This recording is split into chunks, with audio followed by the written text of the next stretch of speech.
Eu quero dizer da minha parte, bem-vindos a todos que estão aqui nessa noite. Você é muito bem-vindo. E eu quero dizer que todos que estão aqui têm algo em comum. Todos têm algo em comum. Todos nós chegamos a esse lugar porque de alguma forma, em algum momento da nossa vida, fomos quebrados pela vida. Todos temos isso em comum. E nesse momento de quebradura, de quebrantamento da alma, fomos encontrados por Jesus. E porque fomos encontrados por Jesus, a nossa vida foi definitivamente transformada. Então essa é a grande razão de nós estarmos aqui. E nós temos a plena certeza que a palavra de Deus tem algo para falar na tua vida nessa noite. E eu quero que você abra a sua Bíblia em 1 Reis, capítulo 19. 1 Reis, capítulo 19. Não sei se a gente vai conseguir hoje, não? Vai? Beleza. Então nossa temática hoje, nosso título da nossa mensagem é o profeta em busca de aposentadoria precoce. Tem gente que é jovem e já quer aposentadoria, né? Tem gente que nem entrou no mercado de trabalho e diz assim, meu sonho é me aposentar. Mas não é o que aconteceu com o profeta, não foi exatamente isso que aconteceu com ele. E nós vamos ler um pouquinho e vamos ver que Elias tem muito a nos ensinar. Capítulo 19 de 1 Reis, nós queremos ler toda a história, vamos ler uma parte, mas vamos ler ao longo da mensagem toda a história de Elias, para entendermos, porque hoje nós vamos falar sobre, apesar de que é sobre o profeta, nós vamos falar sobre cavernas. Quem é que já entrou em uma caverna aí? Você já entrou numa caverna? Como é que foi a experiência? Ótima, olha só, que legal. Bom, vamos falar um pouquinho sobre isso. Ora, Acabe contou a Jezabel tudo o que Elias tinha feito e como havia matado todos os profetas à espada. Elias era um profeta, só para você entender bem, viu? Elias é o mocinho da história, apesar de ter matado os profetas. E Jezabel é a vilã da história. E a gente, quando entende todo o contexto de Israel, a gente entende que esses profetas que Elias terminou matando, na verdade, eram pessoas que promoviam o mal em Israel e faziam guerra contra os caminhos de Deus. Eles eram pessoas que estavam destruindo o povo pelos seus ensinamentos e pelas suas práticas. E por isso Jezabel mandou um mensageiro a Elias para dizer-lhe que os deuses me castiguem com todo rigor se amanhã, a essa hora, eu não fizer com a sua vida o que você fez com a deles. Eu sempre compartilho uma frase que eu aprendi lá em Bagé: mulher de bigode nem o diabo pode. Jezabel era uma mulher terrível. Quando uma mulher decide ser má, ela é muito má. Quando uma mulher decide ser dedicada, ela é muito dedicada. As mulheres não têm meios termos. As mulheres são intensas. E aqui temos uma mulher intensa para o mal. Temos na Bíblia muitas mulheres dedicadas a Deus, mas aqui temos uma mulher terrível, e ela ameaça o profeta Elias e diz: amanhã tu vai ver o que vai acontecer contigo. E Elias, que enfrenta todos os profetas, recebe uma palavra de Jezabel e se assusta. Elias teve medo e fugiu para salvar a própria vida. Nós vamos entender por que ele teve medo. Não é só porque era Jezabel, mas nós vamos ver. Quando chegou a Berseba de Judá, deixou o seu servo e entrou no deserto caminhando um dia. Chegou aonde havia uma giesta É uma vegetação, uma árvore. Sentou-se debaixo dela e orou, pedindo a morte. Já tive o bastante, Senhor. Tira a minha vida. Não sou melhor do que os meus antepassados. E aqui nós já temos uma dica por que Elias entrou na caverna. Porque Elias teve medo de Jezabel. Elias estava ancorado em um determinado momento porque teve muito sucesso. Quando a gente tem muito sucesso, a gente entra em um espaço de fraqueza, que é o espaço da extrema autoconfiança. Eu posso, eu consigo, sou bom. E quando a gente tem extrema autoconfiança, a gente começa a ficar cego para as nossas fraquezas. E isso acontece também com pastores, com profissionais, todo mundo. Não. Seu Zé, fica muito confiante e não quer usar EPI. É ou não é? Sobe lá em cima, não acontece nada. Não vou usar EPI, que é isso? Eu domino, eu sou bem equilibrado, não vai me acontecer nada. E aí, na extrema autoconfiança, a gente entra na zona do vacilo, na zona do perigo. E aqui nós podemos ver que Elias, pelo que disse, assim, eu não sou melhor que os meus antepassados. Mas quem é que disse que era para ti ser melhor do que os teus antepassados? Quem é que falou que tinha que ser melhor? Mas ele já estava se achando melhor. Mas quando ele teve o conflito, ele disse assim, eu não sou melhor que os meus antepassados. Ele entra numa zona de realidade. Depois ele se deitou debaixo da gesta e dormiu. De repente, um anjo tocou nele e disse, levanta-te e coma. Eu gosto de ver como Deus trata. Deus nem debateu com ele. Vai comer alguma coisa, Elias? Está precisando comer. Às vezes a gente precisa se alimentar melhor. Levante-se e coma. Elias olhou ao redor e ali junto à sua cabeceira havia um pão assado sobre brasas quentes e um jarro de água. Ele comeu, bebeu, deitou-se de novo. O anjo do Senhor voltou, tocou nele e disse, levante-se e coma, pois a sua viagem será muito longa. Então ele se levantou, comeu e bebeu. Fortalecido com aquela comida, viajou 40 dias e 40 noites até chegar a Horebe, o monte de Deus, o monte que Deus falou com Moisés. E Elias, na sua cabeça, eu vou lá, porque lá eu vou ser renovado, alguma coisa vai acontecer comigo. Aquilo tinha um significado. E ali ele entrou em uma caverna e passou a noite. E eis que a palavra do Senhor veio a ele. O que você está fazendo aqui, Elias? Deus não deu um sermão nele. Às vezes a gente gosta de dar sermão demais. Deus pergunta para ele, o que você está fazendo aqui, Elias? E aí Elias abre o seu coração. Ele diz assim, eu tenho sido muito zeloso pelo Senhor dos exércitos. Os israelitas rejeitaram a tua aliança, despedaçaram os teus altares e mataram os teus profetas à espada. Sou o único que sobrou. E agora também estão procurando tirar-me a minha vida. E aqui nós vemos que Elias está realmente acreditando que somente ele estava servindo a Deus em Israel. O que era um grande engano. Quando nós ficamos autoconfiantes, nós nos tornamos extremamente vulneráveis, e aí nós começamos a enfrentar as coisas, acontece com Elias, na força do nosso ego. E quando Elias começa a enfrentar as suas dificuldades espirituais, na força do ego, ele tem que enfrentar um poder espiritual, porque Jezabel não era somente uma mulher, mas uma mulher governada por espíritos malignos. E quando ele se vê diante disso, ele treme nas bases. Ele vacila, ele tem medo, porque a luta não era uma luta apenas normal, era uma luta espiritual.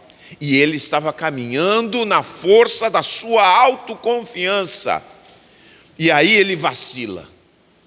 E quando ele vacila, ele faz uma coisa típica. Elias entra em uma caverna. Muitas pessoas estão aqui, já entraram como Elias em uma caverna também, em um momento difícil da sua vida. Alguns nem enfrentaram uma Jezabel, nunca enfrentaram, talvez nunca vão enfrentar uma Jezabel. Nunca enfrentaram um problema dessa estatura que enfrentou Elias. No entanto, enfrentaram alguns problemas na sua vida espiritual. Algumas pessoas se ofenderam no meio do caminho da sua trajetória espiritual. Um líder me disse umas palavras. Um irmão da igreja brigou comigo. O pastor agiu de forma equivocada comigo. E todas essas coisas são normais. Eu já agi mal com pessoas. Os irmãos da igreja tropeçaram. As coisas podem acontecer e isso marca. Mas quando nós estamos na força do ego, servindo a Deus na força do ego, a gente se ofende e a gente se deixa levar por situações. A gente não persevera, a gente não continua caminhando do mesmo jeito, a gente entra como Elias. Quando servimos a Deus na força do ego, entramos também em cavernas quando enfrentamos as dificuldades. Porque estamos sensíveis, o ego é sensível. Mas o Espírito de Deus, quando estamos cheios do Espírito de Deus, quando estamos carregados pelo Espírito de Deus, nós conseguimos enfrentar a ofensa. Sabe o que eu vejo? Eu tenho compartilhado aqui nas reuniões, como eu vejo que tem crente que não perdoa. Tem crente que não perdoa. Tem crente que diz assim, eu perdoo, mas não fala mais com a pessoa. Eu perdoo, mas não volta para o caminho que estava. Eu perdoo, mas continua lembrando do passado, do que aconteceu, do que foi falado, das coisas difíceis. Então não perdoou. Se o julgamento permanece, enfrentou o problema na força do ego, e por entrar na força do ego, entrou para a caverna. Quando nós estamos debaixo de uma luta severa espiritual, a gente acaba confundindo o problema que a gente está passando, o conflito que eu estou tendo com alguém, as dificuldades, a tristeza, o que for, a gente acaba confundindo com abandono de Deus. Daqui a pouco eu brigo com alguém, eu brigo com o meu marido, você briga com a sua esposa, briga com o marido, esposa, o que seja, com o seu filho, e se diz assim, eu já vi que está tudo errado na minha vida espiritual. Você confunde a pessoa que está perto com você com Deus, e não tem nada a ver. O fato de você estar enfrentando uma luta, não quer dizer que Deus te abandonou. E Elias entra nessa crise e entra para a caverna porque ele começa a sofrer dentro dele. Ele começa a duvidar de muitas coisas. Eu estou sozinho, sabe, acabou meu tempo aqui, esquece do chamado de Deus, tudo. Ele entra em crise com Deus por causa da crise do problema que ele tem com as pessoas. E muitos de nós aqui entramos em crise com Deus quando entramos com problemas com as pessoas que estão na nossa volta. Tem pessoas que são assim, briguei com meu marido, não vou na igreja.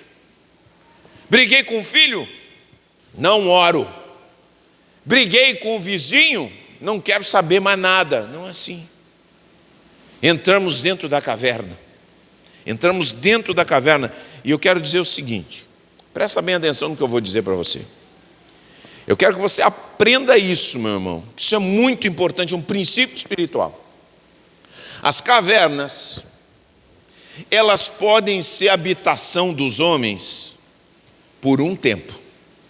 Você pode ir para uma caverna, lamber as feridas, tratar os seus problemas por um tempo. Mas se você fica muito tempo dentro de uma caverna, e eu estou falando caverna espiritual, agora estou falando espiritualmente.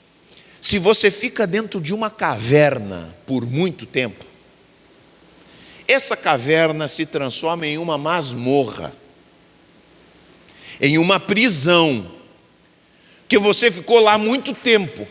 E você sabe como é que é uma caverna? Quem entrou aqui numa caverna sabe. E quem não entrou também sabe. A caverna não entra sol, portanto é fria. A caverna é escura, mesmo com uma lanterna você vê pouco. Você lança a luz para cá e para os lados você não enxerga nada. E a caverna é um lugar perigoso, você pode ser atacado por um animal que está ali escondido. Você não sabe o que está ali dentro. Está entendendo? Então, se você fica muito tempo ali, aquela caverna se torna uma masmorra. E por fim, a caverna vai se tornar um lugar de sepultamento e de morte espiritual. Por isso não dá para ficar muito tempo em caverna. Eu não sei, você tem que olhar para a sua vida espiritual nesse momento. E você tem que pensar, meu Deus, onde é que eu estou? Porque nós precisamos, eu quero dizer uma coisa, nessa vida, presta bem atenção, nessa vida Deus nos chamou para a ação. Tem muitas pessoas que dizem assim, falam comigo, pastor, e a aposentadoria? Não pretendo me aposentar. Não pretendo. Você deve estar pensando, meu Deus, quanto tempo vou ter que aguentar o pastor? Não pretendo me aposentar. Eu quero trabalhar para Deus, mesmo que eu não vá pregar, seja num grupo de oração, seja num grupo familiar, o que eu puder fazer, eu quero terminar os meus dias trabalhando para Jesus. Porque sabe o que acontece quando a gente para? Quando você deixa de pensar na obra, no propósito de Deus na sua vida, sabe o que acontece? Você começa a pensar bobagem.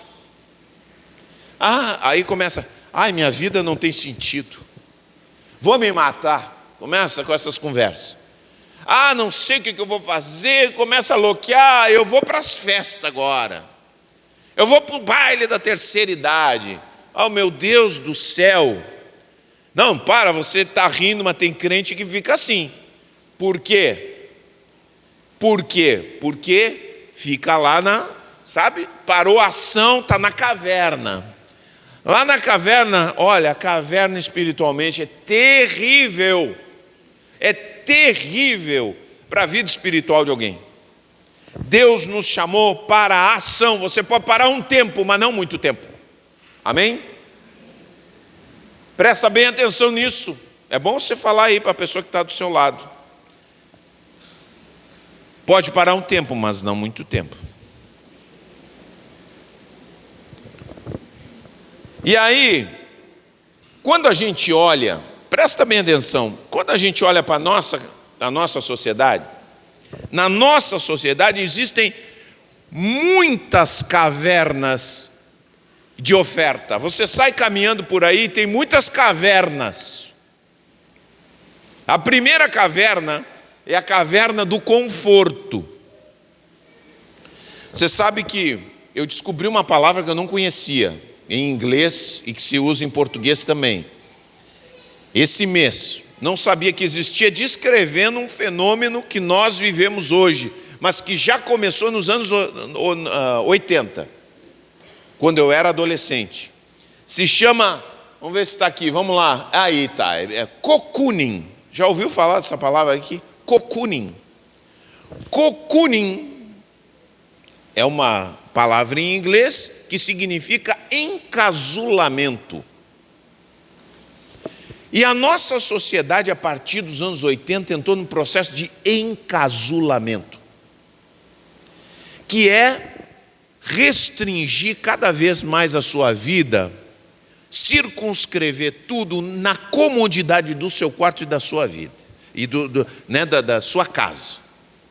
Se fechar como uma caverna. E incrível, e a gente pensa que a pandemia acabou, né? Acabou a pandemia, gente? Acabou, né? Acabou. A gente saiu da pandemia, mas a pandemia não saiu da gente.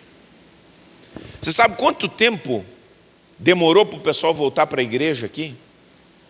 Demorou 2 anos depois que acabou a pandemia. 2 anos. Teve gente que ficou 2 anos sem vir na igreja, esperando o culto em casa. E nós logo entendemos isso. Acaba com esse culto online. Chega de culto online. Nada de cocooning, nada de caverna.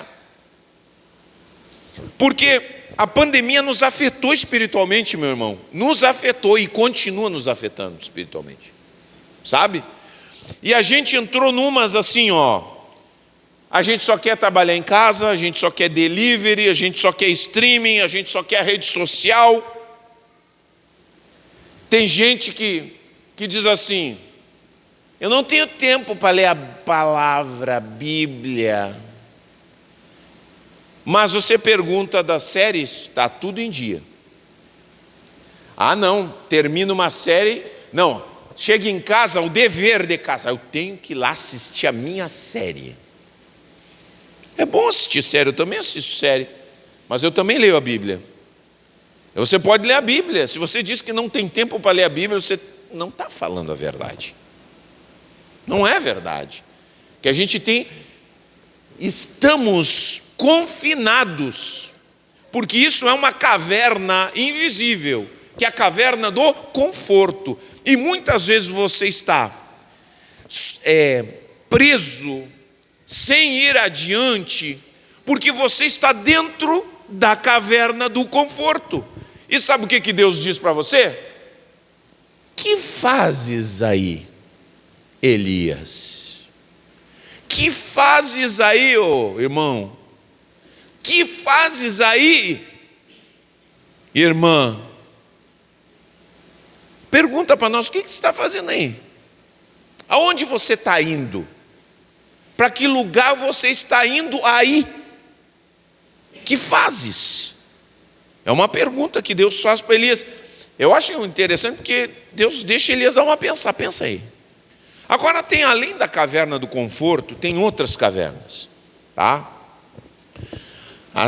O outro tipo de caverna que a gente chama de caverna da ferida. Tem pessoas que ficam, e a sociedade está nos ensinando isso, e está errado, gente.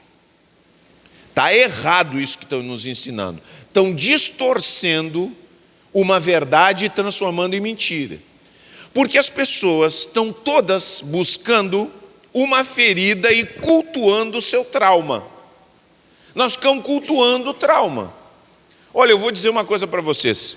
Eu fui traumatizado por líderes da igreja. Não daqui da nossa igreja, graças a Deus. Mas fui traumatizado. Agora você e eu não podemos permitir que o trauma nos defina. O trauma não define quem somos. O trauma deve nos projetar para adiante o que eu serei a partir das minhas feridas daqui para frente. Como eu andarei? Talvez eu vou ter que me cuidar mais. Talvez eu vou ter que evitar determinados ambientes, talvez eu devo evitar determinadas pessoas, talvez eu tenha que falar mais as coisas, dizer o que eu sinto. Aleluia! Mas o trauma não pode ser motivo de eu cultuar. Porque meu passado aconteceu isso, aconteceu aquilo, aconteceu aquele outro. Muito bem, o que isso te ensina para você andar para frente? O que isso te ensina e te projeta adiante? Você sabe, eu quero dizer o seguinte, eu quero que você entenda bem o que eu vou dizer, muito bem, porque está dentro de um contexto que você não distorça o que eu estou querendo dizer. Mas, outra semana teve um especialista, eu só estou citando isso aqui para você entender aonde eu quero chegar, que não é uma coisa da minha cabeça. Ô pastor, está aí, né? O neuropediatra José Salomão Schwartzman, especialista, o maior especialista de transtorno de espectro autista no Brasil. Ele deu uma entrevista no Roda Viva, famoso referência nacional, né, de entrevistas e tudo, da TV Cultura, 6 de abril de 2026, alguns dias atrás. E ele diz o seguinte: tem muita gente que se faz de autista nível 1 para obter benesses que isso traz. Olha só, especialista de transtorno de espectro autista. E tem muita gente, não só no nível de autismo, tem muitas pessoas buscando um motivo dentro da sociedade para entrar dentro de uma caverna, para obter benefícios, para ficar se sentindo como vítima, porque você já viu, na nossa sociedade, quem se faz de vítima acaba sempre tendo razão. Então as pessoas ficam buscando, todo mundo fica. É que eu nem ia dizer assim, aqui no Brasil tem perseguição, os evangélicos são perseguidos. Mais ou menos, não é muito, é pouquinho. A gente sofre aqui, mas nada demais, nunca deram pedrada na gente, entendeu? Às vezes falam mal da gente, mas isso aí não tira pedaço. Entendeu? Eu não vou me fazer de vítima, ai, pobrezinho de mim, coitadinho de mim aqui, não. Não é. Eu preciso entender, e nós precisamos vencer, e sair, e parar de muitas vezes nos olhar a partir do trauma. Todos somos traumatizados aqui, irmãos. Está entendendo? Todos temos traumas, todos temos feridas, todos estamos tratando algumas feridas, todos carregamos isso, todos nós carregamos. Mas essas feridas, pelo poder de Deus, pelo entendimento da palavra de Deus, temos que entender o que elas são, mas precisamos andar adiante para o propósito de Deus. Amém? Não fique desculpando. De repente você xinga uma pessoa, diz qualquer despautério e diz assim, é porque eu sou muito traumatizado. Opa, você tem uma responsabilidade. Não é porque você teve seus traumas que você vai xingar. Não é porque você teve seus traumas que você vai agredir uma pessoa. Agora também tem isso com os filhos, né? O meu filho tem um problema, aí o filho dá-lhe um tapão na cara do outro. Desculpa, o meu filho tem problemas, está sendo tratado com psicólogo. Tem responsabilidade. Nós temos traumas, mas temos responsabilidades. Amém? Eu tenho traumas, mas tenho responsabilidade. Se eu disser alguma bobagem, eu tenho que me responsabilizar e dizer, me perdoem porque falei bobagem. Entendeu? É as duas coisas que a gente precisa entender. E isso tem se tornado, infelizmente, um motivo das pessoas entrarem dentro de uma caverna. Eu tenho o meu trauma, eu vou ficar aqui no meu trauma, ou eu tenho o meu conforto e eu vou ficar aqui no cocooning. Pega essa aí. Só que aí a gente vê Deus se aproximando de Elias, traumatizado, sofrendo nos seus problemas, e ele chega de mansinho. Claro que Deus não atropela, Deus não nos atropela. Deus com bondade vai falando com, que fazes, Elias? E Deus fala com Elias e fala conosco também. Que fazes aqui, Elias? Nós somos atraídos para as cavernas por causa de mentiras diabólicas. Fomos atraídos para dentro de cavernas na nossa alma por causa de mentiras diabólicas. Nada dá certo para mim. Quantos de nós botamos na cabeça que nada dá certo para mim? Mude isso, meu irmão. Mude o nada dá certo para mim para o que eu posso aprender do meu erro. Alguns de nós colocamos na nossa cabeça que já fizemos o bastante. Não, já deu para mim. Eu já pensei isso. Uns anos atrás eu já estava assim, já deu, né? Eu já cheguei, já fiz tudo que eu tinha que fazer e Deus trouxe uma palavra direta. Tanto eu como a Cláudia estávamos nessa vibe. Não, tá. Já trabalhamos, agora vamos desacelerar. E Deus trouxe uma palavra profética, a gente estava em Criciúma e Deus trouxe uma palavra profética. Não, nada de desacelerar. Tem muita coisa para vocês fazerem ainda pela frente. Entendeu? E tem muita gente dentro da igreja que diz: eu já fiz o bastante. Eu já trabalhei, já me magoei, já tive problema, deu para mim. Agora eu vou ser um esquentador de banco. Não tem chamado para isso na Bíblia. Não tem chamado para ocupar banco de igreja. Não existe esse chamado. Deus nos chamou para impactar vidas, para cuidar de pessoas, para transformar uma geração. Está entendendo, meu irmão? Deus não te chamou para ocupar banco apenas. Isso aqui é só assim, 1% daquilo que Deus quer de você. Tem muito mais que Deus quer. E tem muitas pessoas que estão nisso. Isso é uma mentira. Já fiz o bastante. Não, tem muita coisa, tem muita ação ainda para você. Tem outras pessoas que dizem: ninguém gosta de mim. Quem é que já disse isso aí? Ninguém gosta de mim. Fala a verdade, vamos falar a verdade. Você deu aquela: ninguém gosta de mim. Sabe, eu quero que você imagine, quando você diz assim: ninguém gosta de mim, as pessoas que estão sempre te apoiando do teu lado. E você diz: ninguém gosta de mim. Você já imaginou a frustração? Frustração que essas pessoas devem sentir? Então, olhe, que o Senhor abra os teus olhos para você ver, olhar, prestar atenção, que existem muitas pessoas, e você tem que olhar para as pessoas que estão sempre do seu lado. Quando você chora, nas suas piores crises, tem sempre alguém sentadinho do teu lado ali. Quem é essa pessoa? Reconheça essa pessoa. Diga: Senhor, muito obrigado. Vamos dar graças a Deus. Levanta as tuas mãos assim: obrigado pelas pessoas que tu colocou do meu lado, Senhor, para chorar comigo. Aleluia. Graças, Senhor. Ou como Deus colocou gente para chorar comigo. Aleluia. Deus é muito bom. Eu tenho que celebrar. Deus colocou muita gente que se importa. Como é que tu está, pastor? Eu me alegro com isso.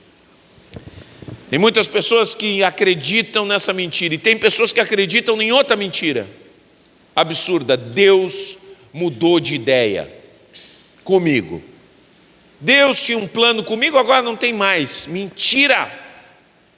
Deus não muda. E eu quero dizer o seguinte para você: Deus não desiste de nós. Você pode estar numa caverna, que Deus vai bater nessa caverna até o final. Sai daí. Que fazes aqui? O que você está fazendo aqui? Aí você dá aquela enredada, sai da caverna, pois é, e volta de novo. Diz: não. E fica ali dentro da caverna, e Deus vai ir de novo, vai te incomodar. Que fazes aí? O que você está fazendo nessa caverna? Se escondendo da história, daquilo que Deus quer construir. Eu acho lindo o momento que Deus fala. Elias começa a chorar, e o Senhor lhe disse: saia, vai ali no verso 11, vamos ler, 19 verso 11. O Senhor lhe disse: saia e fique no monte, na presença do Senhor, pois o Senhor vai passar. Presença de Deus. Então veio um vento fortíssimo que separou os montes, esmigalhou as rochas diante do Senhor, mas o Senhor não estava no vento.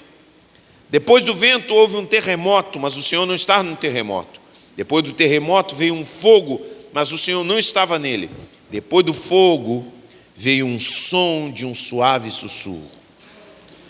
E aí Deus falou. Quando Elias ouviu isso, cobriu o rosto com um manto, saiu e ficou à entrada da caverna.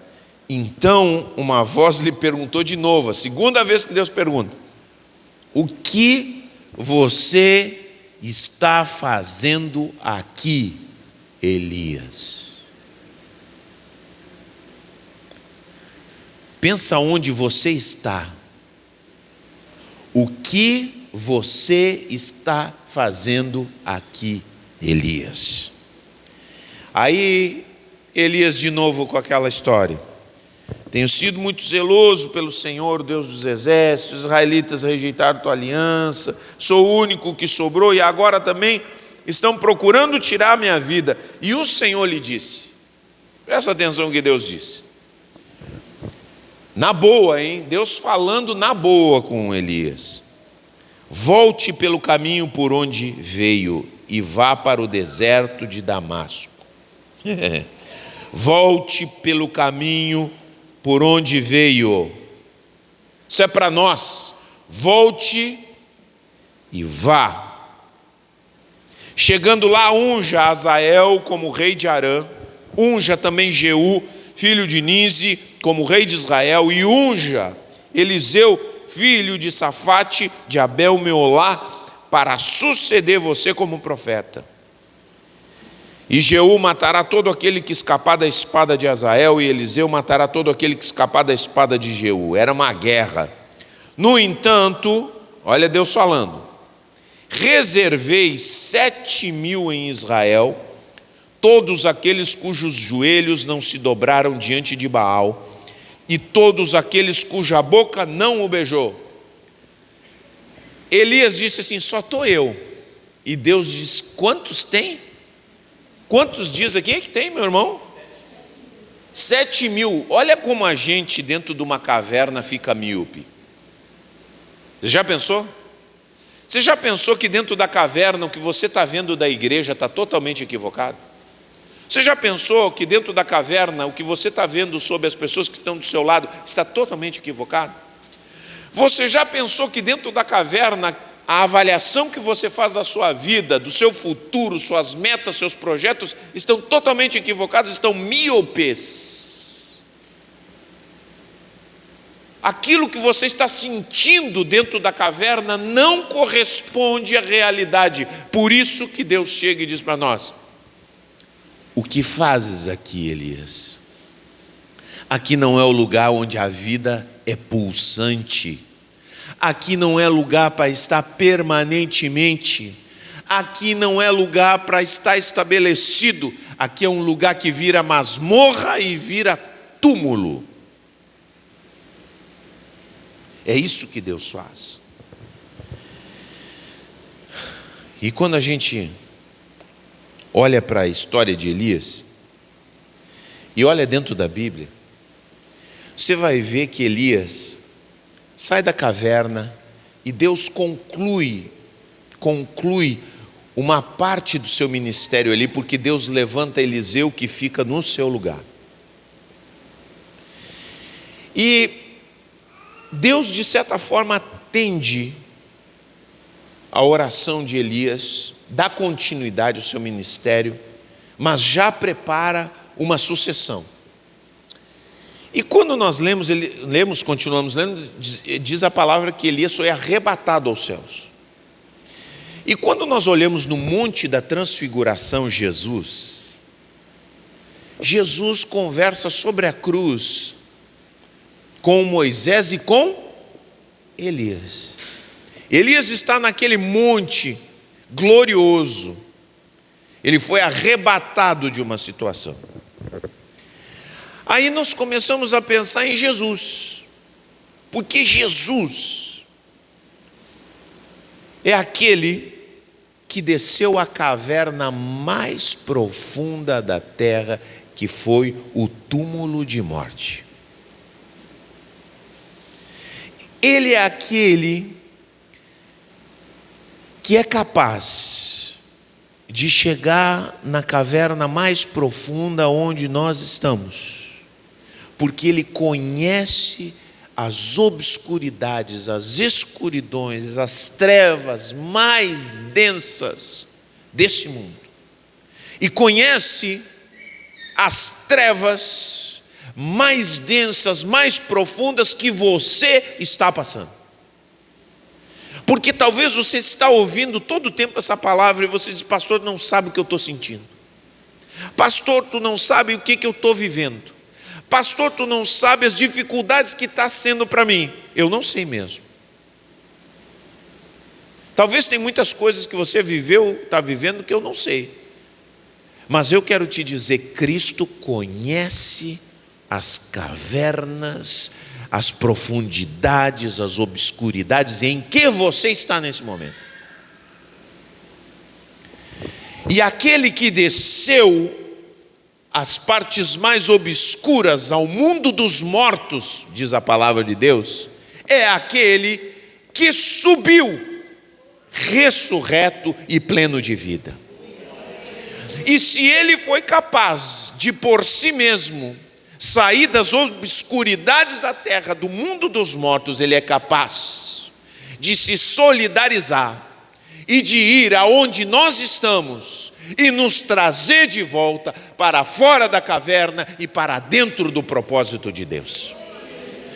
Então eu quero te desafiar, meu irmão, nessa noite, a que você coloque toda a sua fé em Jesus, não na sua força. Não diga assim: eu vou fazer por minha força, eu vou tomar uma decisão. Não coloque fé na sua decisão, não. Coloque toda a sua fé no nosso tesouro escondido, que é Jesus Cristo. Diga: Senhor, eu dependo totalmente de Ti. Só Tu podes me tirar daqui. Só Tu. Eu passei 1 ano em uma caverna espiritual de morte. Eu passei 1 ano. Eu já contei isso aqui, mas vou contar de novo. Uma irmã teve um sonho comigo, uma visão, que eu estava sendo sepultado, porque eu estava como morto espiritualmente. E as pessoas olhavam para mim e diziam: ele está morto.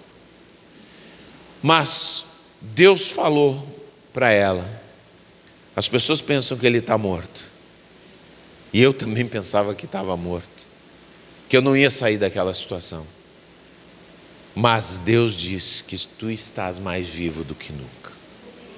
E eu quero te dizer, o nosso Cristo, que desceu por nós, porque sabia que nós muitas vezes nos metemos em cavernas que não conseguimos sair, Ele se colocou por nós e Ele quer nos tirar. E Ele quer nos colocar de volta no propósito que Ele nos chamou. Que fazes, Elias? É Deus que nos fala, não é o pastor? É Deus que fazes aqui, Elias. E quando Deus fala, e Deus fala contigo, meu irmão, ouça o que Deus te diz, faça o que Deus te diz, porque quando você se levanta, Ele te acompanha e te carrega com Ele. Vamos ficar de pé em nome de Jesus. Eu quero convidar você a sair do seu lugar nessa noite. Nós queremos orar pela tua vida. Não sei quais são as cavernas, as situações, o momento do teu ministério que você está vivendo, mas nós queremos orar por você. Nós, os líderes, queremos orar por vocês em nome de Jesus.